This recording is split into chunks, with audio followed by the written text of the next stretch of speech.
Hi, today we are going to learn transmission impairment.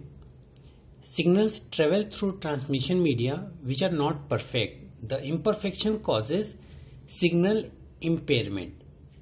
In case आप A से B data transmit कर रहे हो तो जिस लेवल पे आपने डेटा यहाँ सेंड किया है इट इज़ नॉट नेसेसरी कि सेम लेवल पे आपको डेटा रिसीव भी हो. So that causes transmission impairment.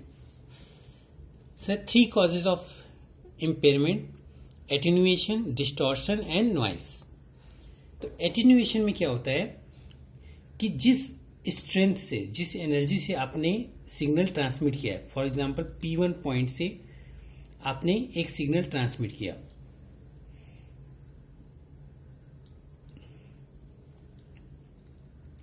और उसको P2 तक जो है जाना है. तो P2 तक आते आते ड्यू टू द डिस्टेंस और ट्रांसमिशन मीडियम ये जो है थोड़ा सा इसकी एनर्जी कम हो गई. So this is attenuation. It's mean loss of energy. तो अगर आपको ये आगे भी ट्रांसमिट करना है तो आप क्या यूज कर लेते हो? एम्पलीफायर. सो एम्पलीफायर का क्या रोल रहता है कि वो सिग्नल्स की स्ट्रेंथ इंक्रीज कर देते हैं. इट इज नॉट नेसेसरी कि सेम लेवल पे, may be more than that. तो यहां P3 पॉइंट पे पहुंच जाता है. सो एटेन्यूएशन में क्या होता है? Loss of energy. तो P1 से P2 पहुंचने में आपकी सिग्नल स्ट्रेंथ जो है वो कम हो गई है. तो ए सिग्नल हैज लॉस और gain strength is the engineer use the unit of the decibel. तो डेसिबल जो है हम डीबी से रिप्रेजेंट करते हैं. तो डीबी डेसिबल क्या है? तो measure the relative strength of two signals और वन सिग्नल एट 2 पॉइंट्स. जहां एक सिग्नल है जो एटेन्यूएट हुआ है एट पॉइंट P2 पे. तो डीबी डिस्क्राइब कैसे होता है? 10 log base 10 P2 divide by P1. P1 and P2 are the power of signal at point P1 and P2. तो अगर एक क्वेश्चन है कि अगर P1 पे आपका कोई सिग्नल है जिसकी स्ट्रेंथ P है और P2 पे आते आते उस सिग्नल की स्ट्रेंथ क्या हो गई? 0.5. तो एटेन्यूएशन आप कैसे कैलकुलेट करोगे? तो एटेन्यूएशन कैलकुलेट करने के लिए ये फॉर्मूला आप यूज करोगे और इसमें P2 की वैल्यू क्या है? 0.5 और P1 की वैल्यू क्या है? P starting. तो 0.5 P और P that is equal to 10 log 10 and 0.5. तो log 0.5 ऑन बेस 10 अगर आप कैलकुलेट करोगे तो ये आएगा 10 0.3 इक्वल टू -3 dB. तो the loss of 3 dB is equivalent to losing 1/2 of the power. तो 3 डेसिबल अगर आपका लॉस हुआ है तो ये इक्विवेलेंट टू या माइनस में रिप्रेजेंट करा है कि आपका लॉस हुआ है.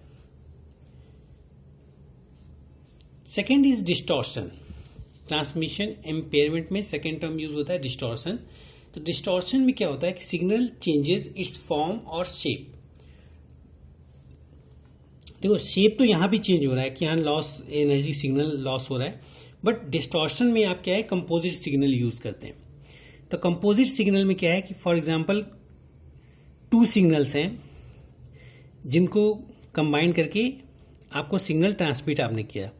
First signal is this and second for example ये है. ठीक है.